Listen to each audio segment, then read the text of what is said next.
¿Cómo están? Bendecidos. Amén.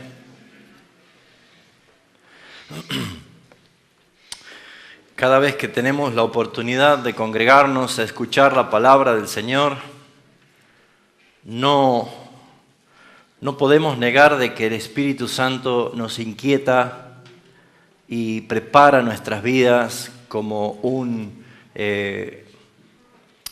labrador prepara la tierra para recibir la semilla.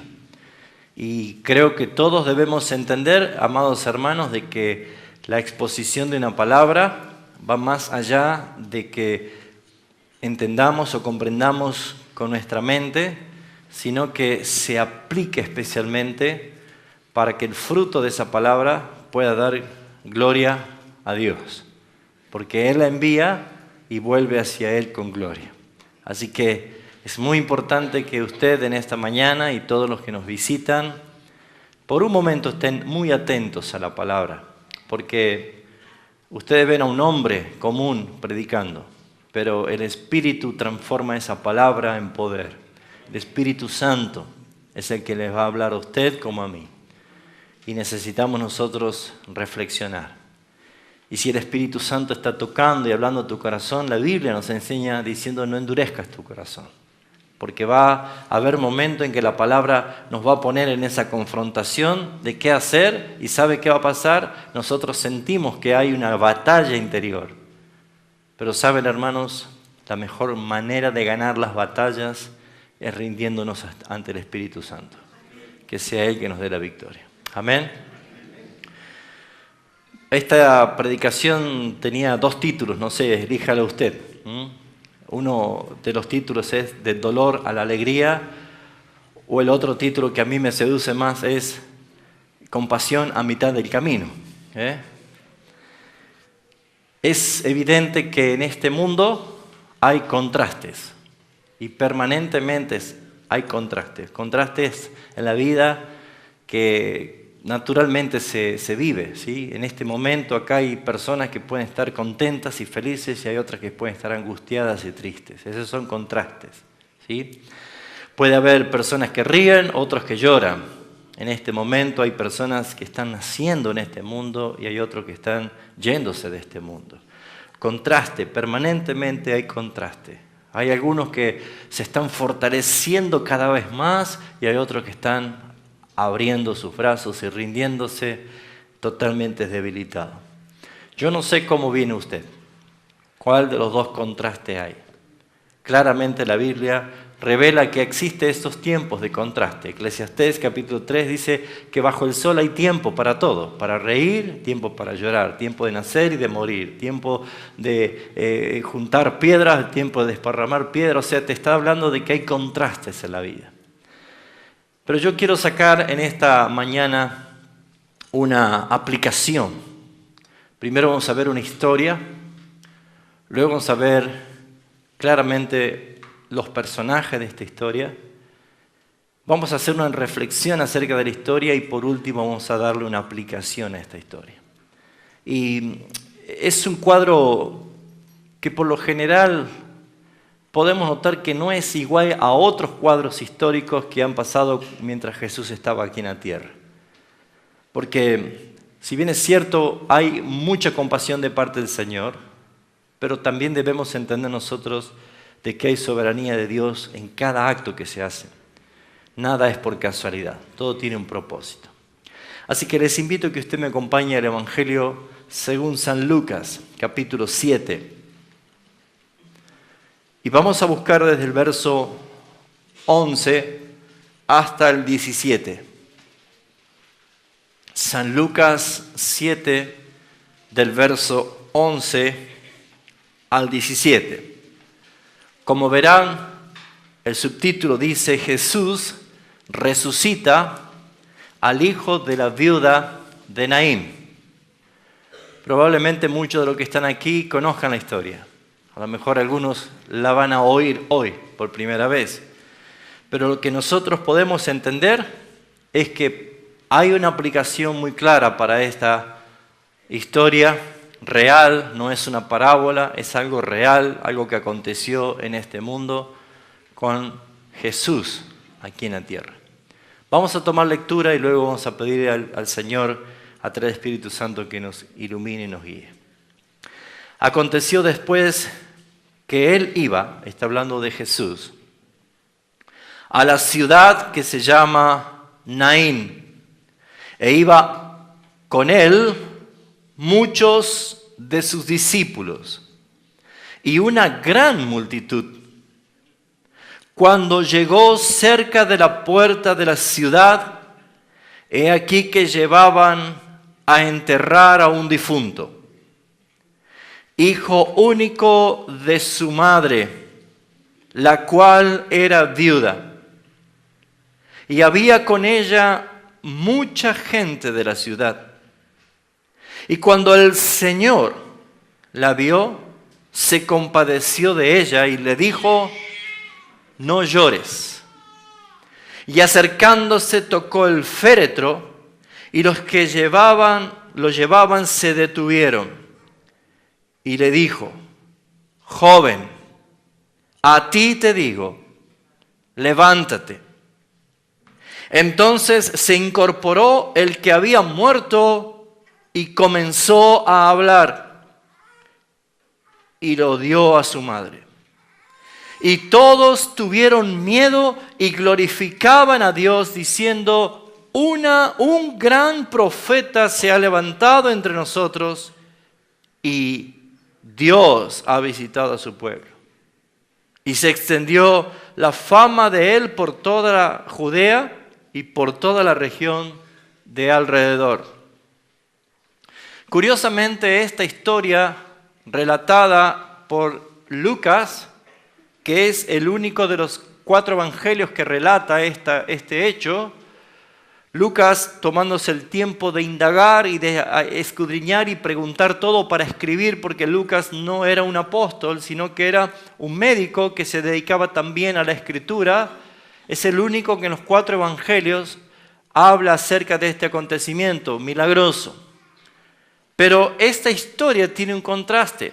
Como todas las historias bíblicas, Jesús era el centro de la atracción porque la gente venía a él a pedirle cosas. Segundo, en el contexto, desde el capítulo 7, versículo 1, hemos visto nosotros que Jesús sana al siervo de un centurión, y lo que vemos nosotros es que este siervo del centurión estaba enfermo, y este centurión manda a decirle a Jesús si podía sanar a su siervo. Jesús le dijo: voy a ir, y él le dijo: no hace falta que vengas, yo soy un hombre de autoridad y tengo gente que está bajo mi autoridad, y yo digo una palabra y se cumple, solamente tú di la palabra y mi siervo será sano. ¿Y qué es lo que resalta Jesús de esta historia? Versículo 9 dice: al oír esto Jesús se maravilló de él y volviendo dijo a la gente que le seguía. ¿Vio que siempre había gente que le seguía? ¿Por qué le seguía? Porque quería algo de él. Y dice: os digo que ni aún en Israel he hallado tanta fe. Y al regresar a casa, los que habían sido enviados hallaron al siervo sano que había estado enfermo. Curioso es que la historia de la viuda de Naín no es una historia de fe. No tenía fe. No pedía nada. Esta historia es muy curiosa porque en esta historia la viuda no buscó a Jesús, no tenía fe, no había en ella esperanza porque estaba muerto. Ella no fue a buscar a Jesús. Lo único que hacía esta madre era llorar.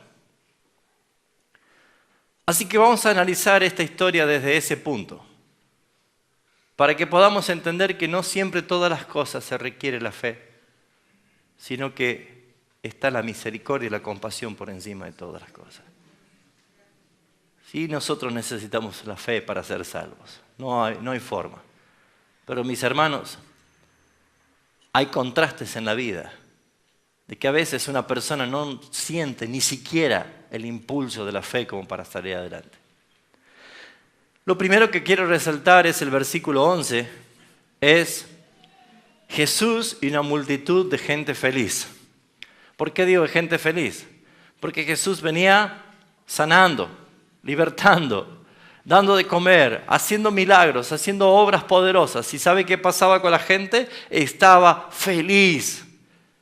Una multitud que venía vivando a Jesús con gran esperanza. Por eso dice el versículo 11 que Jesús entró a la ciudad de Naín e iba con muchos discípulos. La palabra discípulos quiere decir que había muchos seguidores de Jesús, aprendices de Jesús. O sea, que quiere decir que para ser discípulos, Jesús dijo, vosotros seréis mis discípulos si guardáis mis palabras.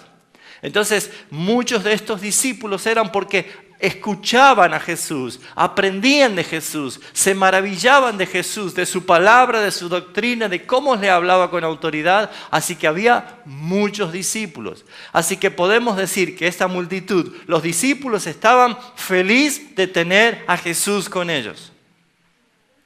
Y aparte había una gran multitud que le seguía con todos los discípulos. Y esta gran multitud seguramente venían con esperanza de ser sanados, con mucha esperanza, y quizás lo que ya habían sanado venían con mucho agradecimiento, venían con muchas canciones y alabanzas y glorificar a Dios por lo que Jesús había hecho por ellos. Así que podríamos decir que entrando a la ciudad de Naín venía una multitud festiva, de alegría, de regocijo, de fiesta, de esperanza, de gozo, de seguridad, porque estaba con aquel que tenía el poder para hacerlo. Era una compañía muy ruidosa. Pero dice el versículo 12, encontrando del otro lado, el contraste. Aquí había mucha alegría, pero dice que cuando llegó cerca de la puerta de la ciudad, venía otra multitud. Era el cuadro totalmente diferente. Era un cuadro en el cual muy pocos quisieran estar o no quisiéramos ver. Y el cuadro estaba agravado justamente por la circunstancia de qué es lo que estaba pasando. Primero dice que venían aquí para llevar a enterrar a un difunto. ¿Usted vio cómo se termina una fiesta tan rápido? Cuando alguien avisa que falleció alguien. Fíjense ustedes que acá había mucha alegría, esperanza y todos venían con Jesús entrando a la ciudad, pero de este otro lado venía un entierro. Venía una compañía de gente acompañando a un familiar, a una mujer que iba al cementerio. Y dice, profundizando más el dolor, que iban a enterrar a un difunto que era hijo, ¿cómo? Único. Del por sí, por la costumbre de los hebreos, una mujer era virtuosa o bendecida o bien vista si tenía muchos hijos. Y especialmente si eran muchos varones.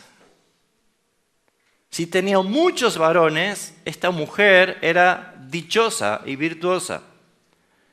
Desde el vamos ya el cuadro empieza a ser triste para esta mujer porque ella tenía solamente un solo hijo y estaba muerto. Y para añadirle un poco más de tristeza, esta mujer era viuda. Por lo tanto, era recalcar de que esta mujer ya no tenía ninguna esperanza porque una mujer sin su esposo no tiene los recursos de cuidado y de sostén para vivir. Pero si moría el esposo, le quedaba su hijo mayor, pero en este caso su único hijo, para que la guardara y le diera de comer y cuidara a su madre hasta que muera. El orden de la vida es que los padres se vayan primero y los hijos después. Pero muchas veces las circunstancias de la vida provocan un dolor terrible cuando son los hijos que se van primero, cuando ellos fallecen. Así que se ve que esta mujer había capturado el dolor de toda la ciudad y probablemente esta mujer habrá sido muy querida por toda la ciudad, tal vez por la condición ya de viuda y ahora a enterrar su único hijo.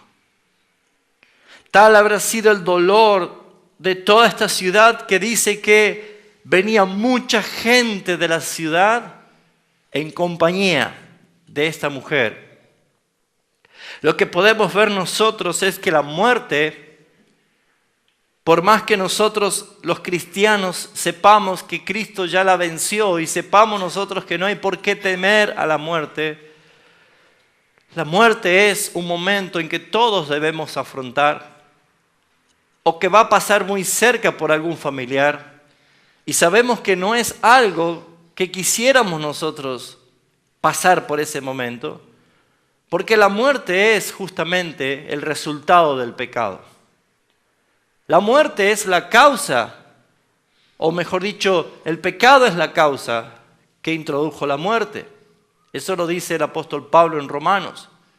Si alguien muere, no es porque Dios es malo y le quitó la vida, sino que Dios es justo y que cada persona que pecó tiene que morir.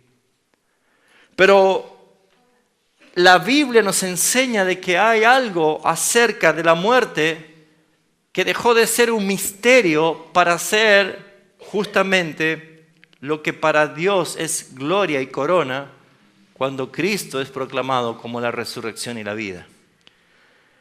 Pero saben, mis hermanos, la muerte es el fin de los sueños, fin de los proyectos, fin de la esperanza. Cuando llega la muerte, llega de una forma en que no se la espera y probablemente todo se desvanece alrededor hasta que alguien vuelve otra vez a sobrellevar ese momento de duelo. Pero saben, mis hermanos, claramente vemos aquí un contraste. Una multitud de alegría, de alabanza, de fiesta y una multitud de gran dolor, llanto, desesperanza, silencio. Así es la vida. Así se vive en este mundo. Eso es lo que pasa debajo del sol. Eso puede estar pasando debajo de este techo. Aquí puede haber personas que están de un lado o de otro lado. Aquí hay personas que probablemente están como esta mujer, prácticamente sin esperanza, sin ningún tipo de panorama. No hay algo que los aliente. La multitud que seguía a Jesús era una multitud que estaba cargada de esperanza. Pero la multitud que seguía a la mujer era una multitud de impulsos frustrados o impotencia de no poder hacer nada. ¿Cuántas personas se sienten rodeadas de multitudes que no pueden ayudar a tu problema? Pueden estar rodeados de amigos, de familiares, o de cosas materiales o de bienes materiales, pero todo eso resulta ser que no pueden cambiar tu realidad. Nadie de la multitud que iba con la viuda podía resucitar a su hijo. No había esperanza, no había clamor, no había ni siquiera una mirada hacia Jesucristo. En los cortejos fúnebres de aquella época, por traducción nosotros tenemos la palabra féretro, pero no habían féretros, sino que eran como camillas y el cuerpo envuelto en sudarios.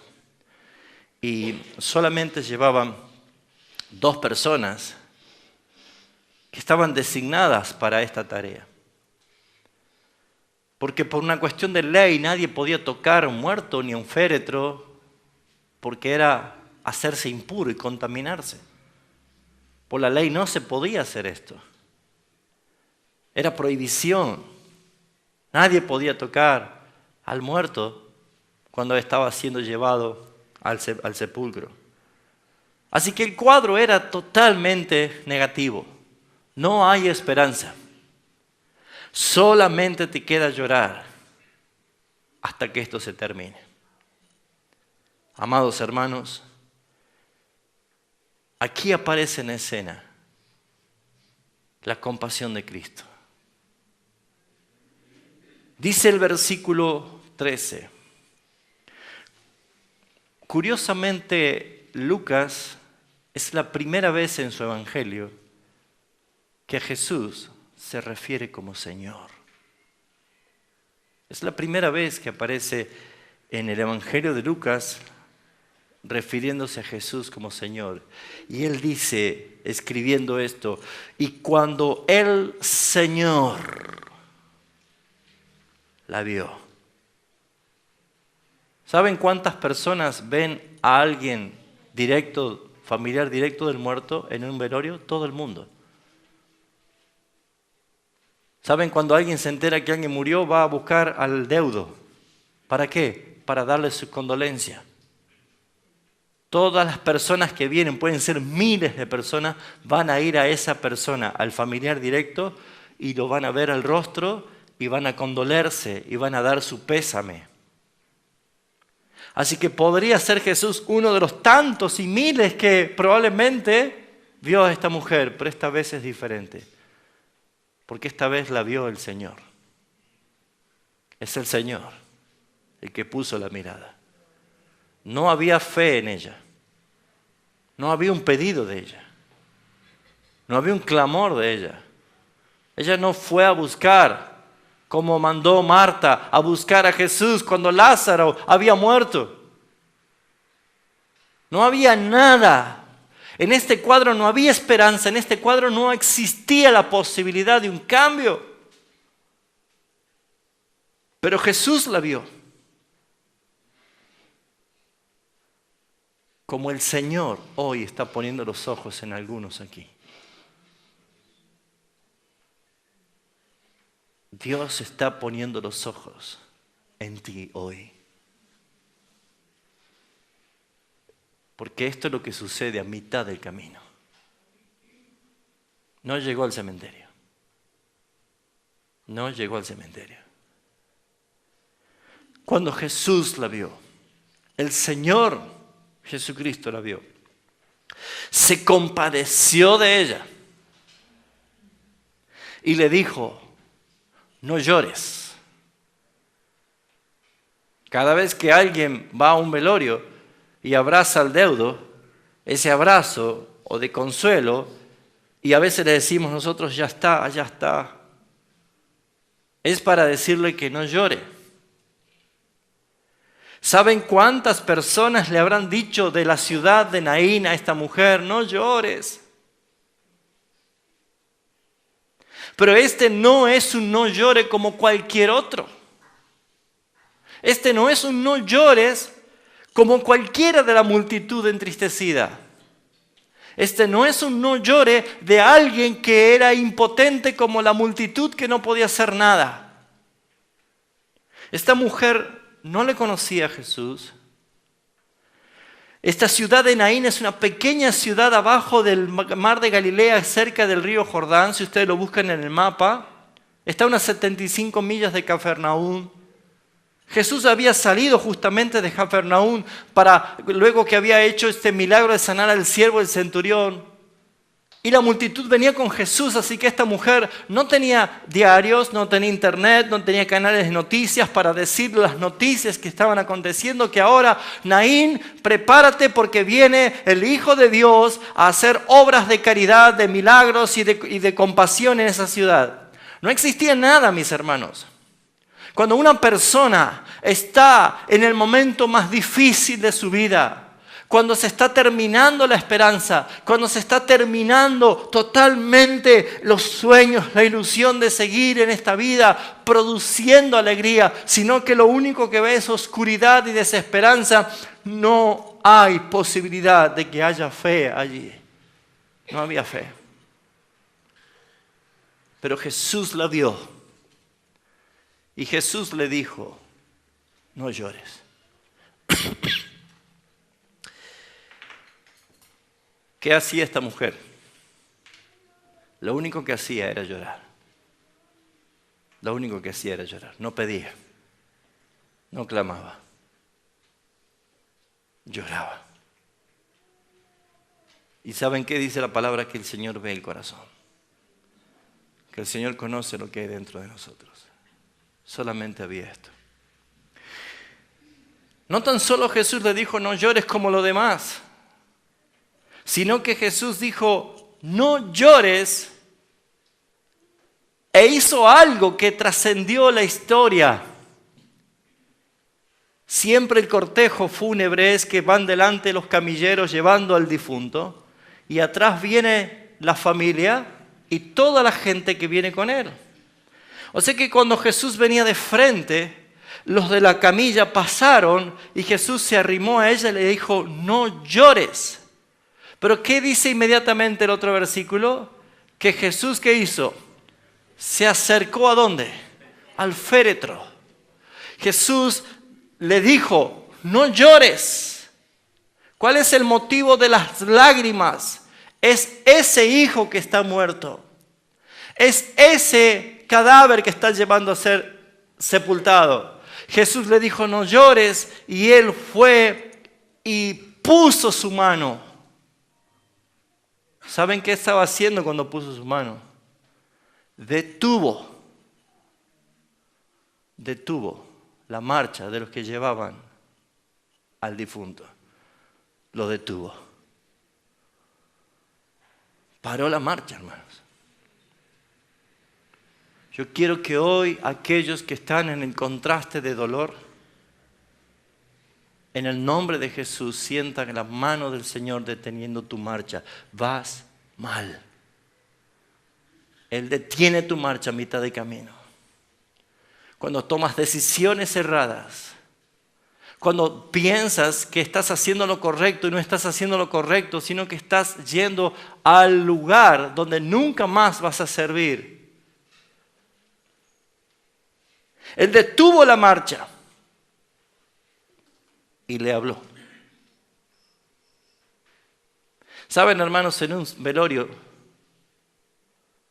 muchas veces le hablan al muerto. Claro, por el dolor. Te voy a extrañar. Gracias por todo. Es natural hablarle pensando que nos escucha. Le besamos, le hablamos. Prontito voy a estar con vos. Ya no hay nada allí. La muerte es la separación del alma del cuerpo. El cuerpo vuelve al polvo, dice la palabra, y su espíritu vuelve al Señor quien lo dio. Ya no hay nada allí. Uno va a hablar a un muerto solamente con el fin de tratar de calmar su conciencia o de poder purgar ese momento de dolor, proyectándose a una realidad que no existe. No va a hacer nada. ¿Cuántas personas de los miles, incluso la madre, le habrá hablado al muerto? Pero cuando el Señor habla, cuando es el Señor el que es el autor de la vida, cuando es el Señor que dijo, yo soy la resurrección y la vida, el que cree en mí, aunque esté muerto, vivirá. Jesús es aquel a quien Juan dice, en él estaba la vida. El que tiene el Hijo tiene la vida. Cuando Jesús le habló,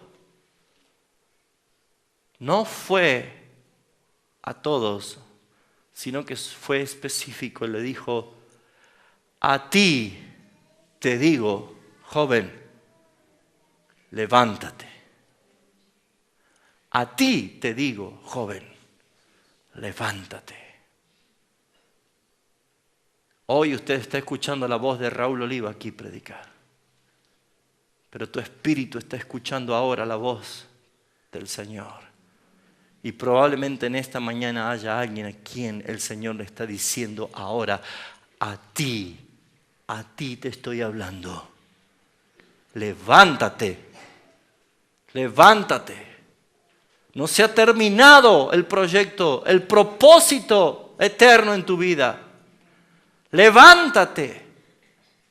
¿Cuántos cristianos están como muertos? Han sepultado sus trabajos, han sepultado sus servicios, han sepultado sus sueños. Lo que prometiste al Señor, lo aniquilaste. Has dejado de lado tu pasión por el Señor. A ti te dice el Señor, yo no he terminado mi obra. La muerte no te va a detener, porque yo soy la resurrección y la vida. Levántate en el nombre del Señor. ¿Cuántas personas están viendo este cuadro como una tragedia en lo natural? Y es verdad, y es un milagro de resurrección, pero ¿cómo aplicamos esto a nuestra vida? Mis hermanos, ¿cuántos miles o tal vez millones de cristianos en el mundo están envueltos en sus sudarios y ya no hay esperanza porque no hacen nada, porque no hablan del Señor, porque no cantan alabanza, porque no se deleitan en servir, porque ni siquiera sienten compasión por otro, porque cuando alguien está muerto no siente nada? Y el Señor llega a mitad del camino. El Señor detiene ese andar. Y el Señor te está hablando a ti. El Señor te está hablando a ti. ¿Dejaste de servir? ¿Dejaste el gozo? ¿Dejaste la alabanza? ¿Qué haces?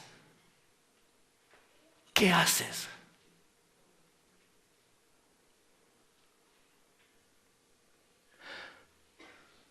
Una mujer, una viuda, no tiene cabeza porque no está su esposo y ahora no tiene a su hijo, no está el futuro, la proyección de su vida.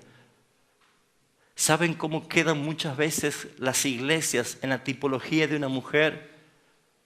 Cuando la desesperanza se apoderó de la iglesia, es que no reconoce a Cristo como cabeza y cómo ve que sus hermanos de la iglesia desfallecen y se quedan. Dos multitudes frente a frente. El silencio apoderando ese cuadro. Las miradas de la multitud que venían con Jesús mirándolo a Jesús. Y la mirada que venía con la viuda mirando a la viuda. ¿Qué hacemos? ¡Qué cuadro terrible! El silencio rodeando las puertas de las ciudades del Naín. Y solamente una voz en medio del silencio. Entre murmullos y sollozos de llantos, solamente se escuchó una voz que trae consuelo, que trae esperanza y que tiene autoridad para revertir la situación. Una sola voz y es la del Señor. Él es el que dijo, no llores, con la autoridad del único que puede cambiar la situación. Es Él el que avanzó y detuvo la marcha del cortejo fúnebre. No van a ir al cementerio, no van a ir al sepulcro. No se terminó aquí esta historia. Hasta aquí llegaron porque se encontraron cara a cara con el autor de la vida. Hasta aquí llegaron. Y Él le habló. Y Él le habló directamente al que lo estaban llevando a sepultar.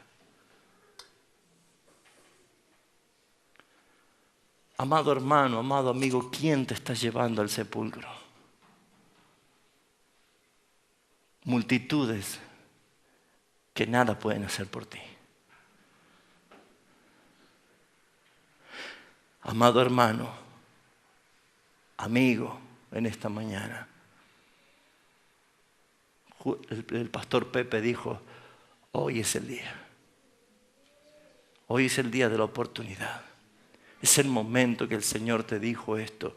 Y sabes, Él detuvo tu destino. No vas a ser sepultado. Todos sabemos que estos cuadros, mis hermanos, son evidencias de gloria para el Señor.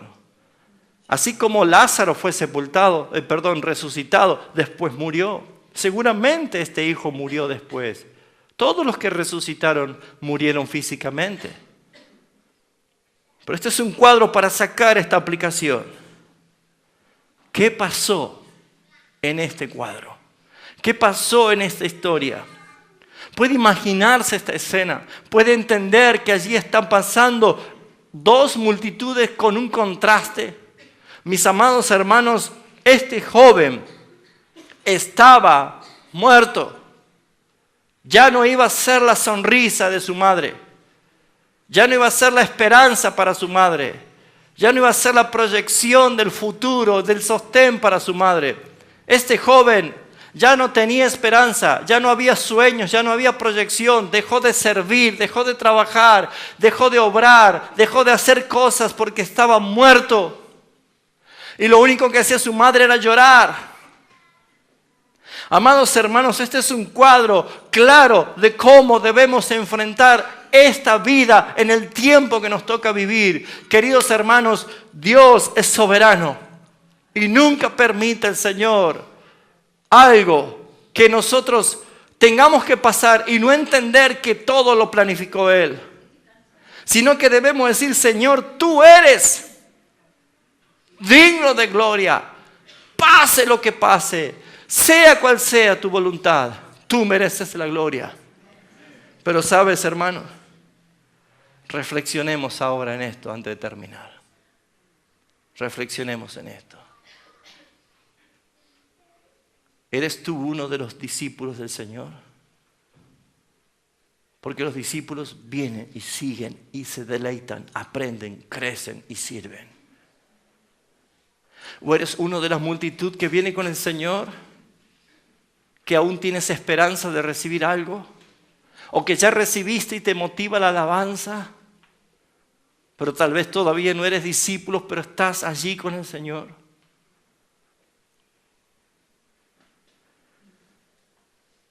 ¿O estás del otro lado? No digo que tú seas ese muerto, pero a lo mejor eres uno de la compañía de esta viuda que nada puede hacer. Que nada puedes hacer. O eres tal vez ese joven que ya murió. Y no estoy hablando de la muerte espiritual, porque ahora estoy sacando un cuadro aplicativo para nosotros. Estoy hablando de cómo estás delante de los ojos del Señor hoy. ¿Este muerto venía hablando? No. ¿Qué es lo primero que hizo cuando resucitó? Comenzó a hablar. ¿Hablar de qué? ¿Qué habrá hablado? ¿Qué habrá dicho? ¿Qué dijo? No dice la Biblia qué dijo, pero comenzó a hablar. Y probablemente lo que comenzó a hablar se identificaba con la multitud que venía con Jesús, que alababa, que glorificaba, que agradecía, que engrandecía y que proclamaba y testificaba de que Él es el Señor. Mire cómo pasa alguien de aquí para aquí cuando se encuentra con el Señor. Para ser alguien que habla, que sirve, que testifica. Hermanos queridos, ¿qué pasó con tu vida? Analizando cómo puede morir una persona. Puede morir trágicamente. Puede ser asesinado. Puede morir por una enfermedad. O puede quitarse la vida. Sin la paga del pecado es la muerte. Si la muerte es el resultado del pecado, podríamos tomar nosotros esta aplicación. ¿Cómo ese cristiano tan fiel, tan servidor, tan sonriente, tan participativo, colaboraba en todo, estaba entregado al servicio? ¿Por qué ahora lo están llevando a velar al cementerio? ¿Por qué? ¿Por qué dejó de servir? 4 cosas puede producirse. Una muerte accidental o repentina. ¿Será que cayó en pecado y no pudo ser restaurado por nadie? Segundo, un homicidio. ¿Será que cuántos cristianos se han desilusionado de sus pastores, se han desilusionado de la iglesia, que han visto corrupción, que han visto promiscuidad, y lo hizo tan añicos que es como un homicidio? O puede ser una enfermedad natural. La enfermedad natural se va muriendo de a poco. Y saben que esos son los casos más comunes. Cuando empiezan a ver qué dice su corazón y no qué dice la palabra y el Espíritu Santo. Saben que cristianos como yo, como cualquiera que después de muchos años de la práctica comienza a sentir un desgaste y a veces hasta siente como que no disfruta mucho de lo que hace. Nos pasa a todos, ¿sabían eso? Y cuando nos pasa eso, ¿saben qué empezamos nosotros? A pensar, ¿no necesitaré un cambio de iglesia? ¿No necesitaré tal vez un cambio de aire? ¿Y si hago esto? ¿Y si hago aquello? ¿Y si ahora voy, qué sé yo, al gimnasio? ¿Y si ahora voy a practicar un deporte? ¿Y si ahora me pongo a estudiar una carrera? ¿Y si hago esto? Como pensando de que algo me tiene que motivar a seguir con esta vida que ya no le encuentro sentido. ¿Saben qué es eso? Morir de a poco.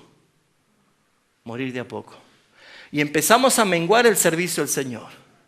Y empezamos a menguar mi pasión por el Señor. Y de pronto yo me veo ahora haciendo otras cosas que me gustan, que me alegran, que mi ego se siente bien, que mi corazón se siente contento. ¿Y qué va pasando acá? Se va debilitando, se va debilitando, se va debilitando. Ya no tengo tiempo para las cosas del Señor porque esto me ocupa más tiempo. Ya mi pasión no es tanto por esto porque ahora esto es mi pasión. Ya resulta ser de que no tengo proyecciones ni esperanza, ni siquiera me estoy soñando con algo que va a hacer con el Señor y con la iglesia. Ahora empiezo a proyectar con más fuerza algo en esta vida. Proyectos, viajes, proyectos, trabajo, proyectos y proyectos. ¿Y saben qué es eso? Va muriendo de a poco. Y el corazón empieza a dictar las órdenes. Hasta que llega el punto que dice, no voy a ir más a la iglesia. Mira, hermano, llevo 20 años ya de pastor. Y ese pensamiento ha resonado permanentemente, acá y en cualquier iglesia. No voy a congregar más. Y creen que esa decisión los hace sentir libres. Ahora sí. Qué lindo me siento. No tengo que levantarme temprano para ir a la iglesia. Ahora puedo salir con mi familia a disfrutar. Puedo viajar. Qué hermoso. Hay caminos que al hombre le parecen rectos, pero su fin es camino de muerte. Perdónenme, no estoy haciendo alusión a nadie. Es más, sí estoy haciendo alusión a alguien. Le estoy hablando ahora a Raúl Oliva. Para que nunca me acontezca a mí el decir, dejo todo para disfrutar de la vida. Que el Señor me libre y nos libre. Porque para mí y para ti debe ser lo mismo que para Pablo. Para mí el vivir es Cristo y el morir debe ser ganancia.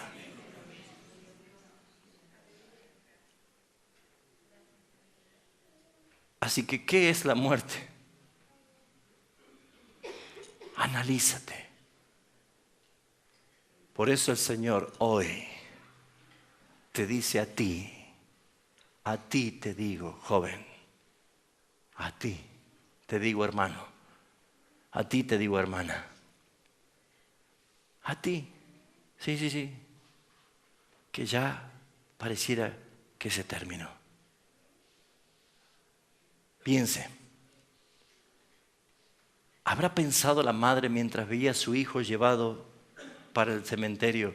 ¿Habrá pensado la madre en esto? Oh, si pudiera volver el tiempo atrás. ¿Habrá pensado así la madre? Habrá pensado la madre diciendo, oh, si volviera a vivir. No digo que si el joven habrá pensado porque ya estaba muerto. Pero ¿saben cuántas personas que si se le diera la facultad de pensar o de decidir, le preguntarías, ¿qué prefieres? ¿Morir o seguir viviendo? Mis hermanos, la vida que nos da el Señor es bella y mucho más vivirla en Cristo.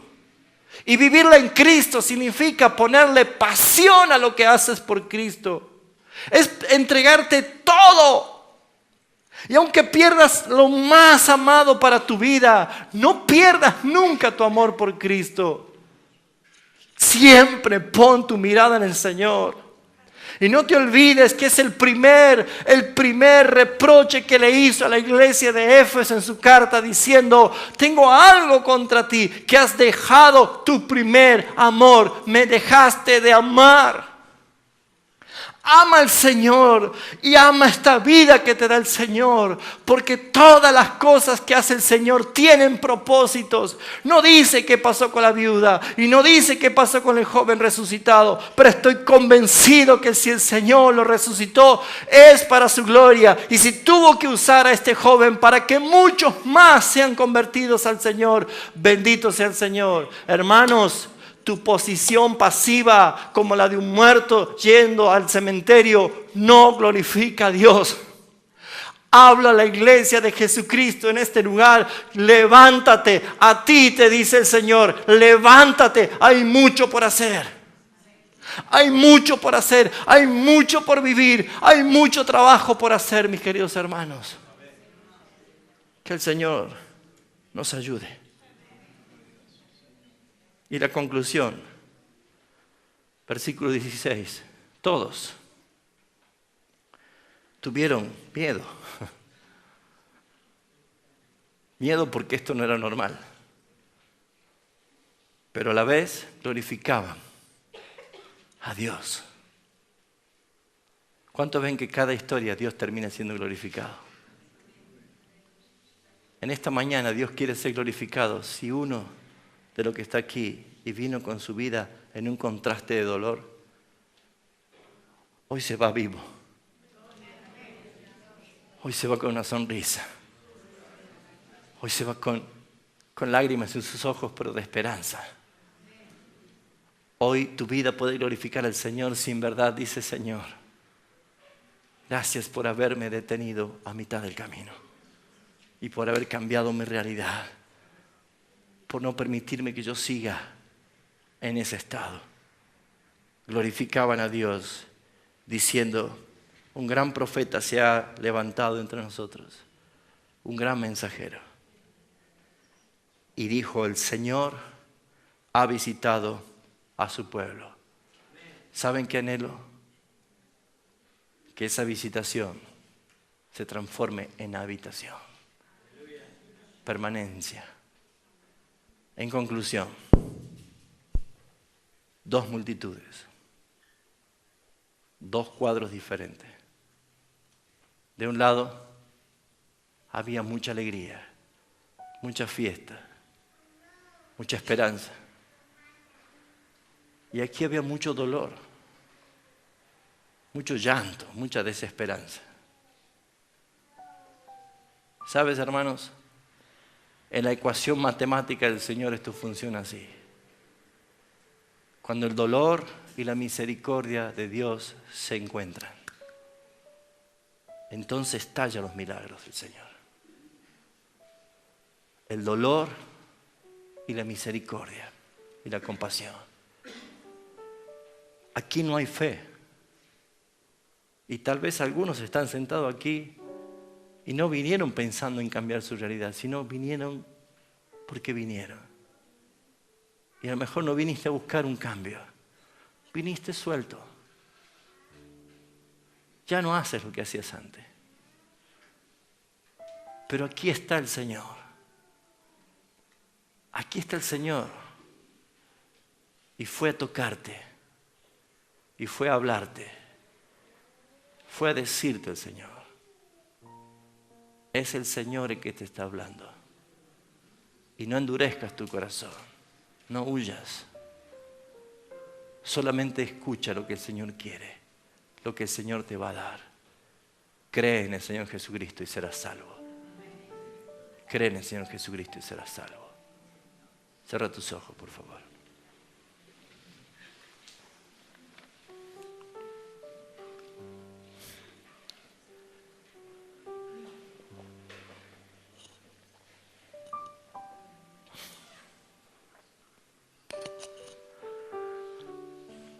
¿Cuántos pueden glorificar a Dios? ¿Cuántos quieren glorificar a Dios?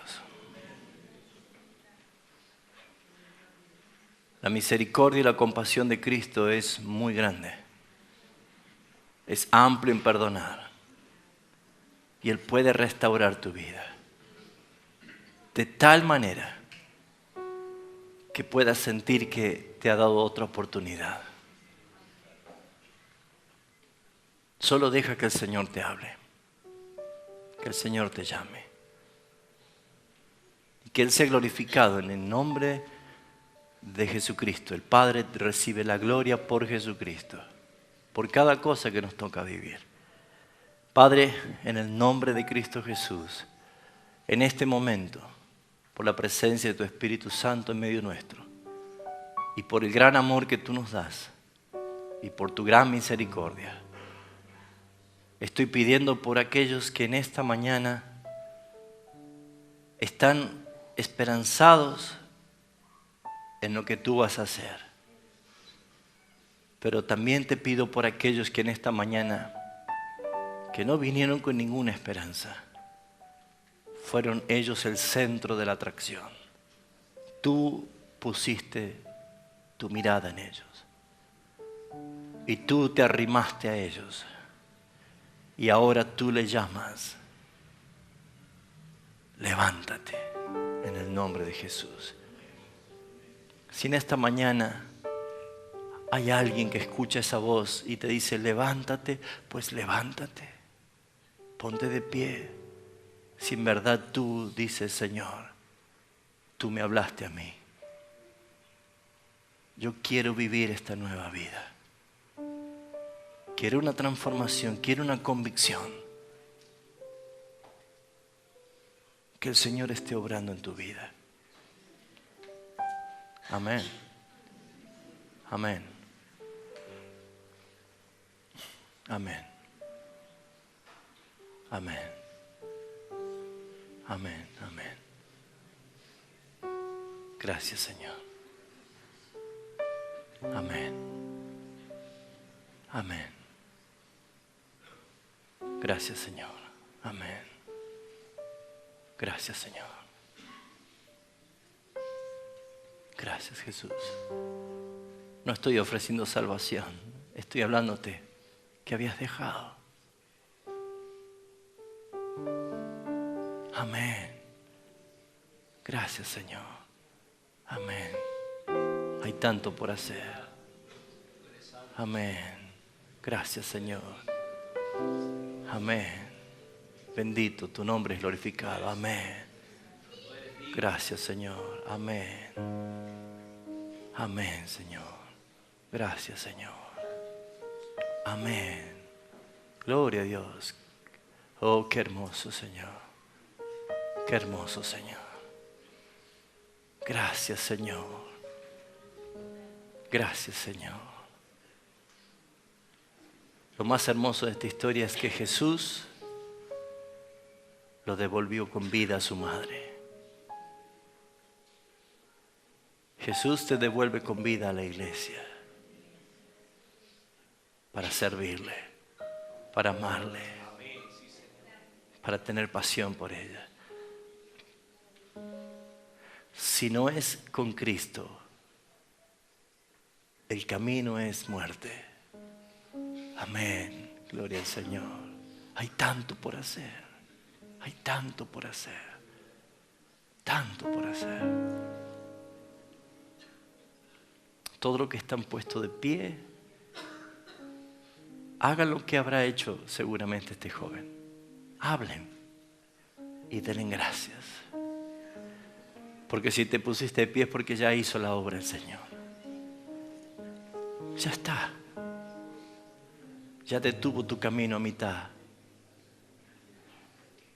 Vuelves a entrar feliz a la ciudad.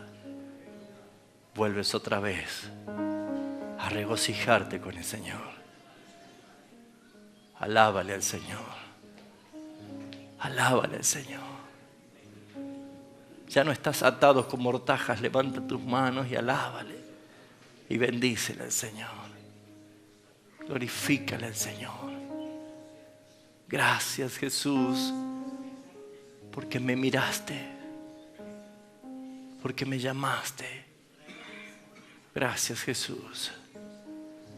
Gloria a tu nombre, Señor. Gloria a tu nombre, Jesús. Qué hermoso es volver a vivir. Qué hermoso es respirar el aire que respira el Señor. Sonríele al Señor. Glorifícale al Señor. Deleítate en el Señor. Recréate en el Señor. Bendícele.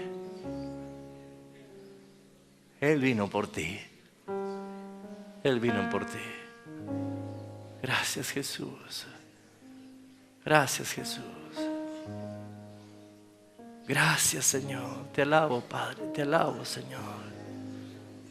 Te alabo porque pusiste tus ojos en esta iglesia, en nuestra congregación aquí, Señor. Somos pequeños, Señor. Somos manada pequeña, pero te necesitamos a ti, Señor. Gracias, Padre. Gracias por el recreo que nos das en tu presencia. Gracias porque podemos llorar de gozo. Gracias porque podemos librarnos de culpas pasadas y librarnos de situaciones, Señor, que nos oprimían. Gracias, Señor. El Espíritu Santo está obrando, mis hermanos. Deje que el Señor haga la obra. Los ojos amantes del Señor, los ojos amorosos del Señor. Gloria a tu nombre, Jesús. Hay esperanza para los que pueden ver al Señor. Claro que sí. Los ojos del joven solamente abrieron sus ojos y vieron a Cristo. Vieron a Cristo.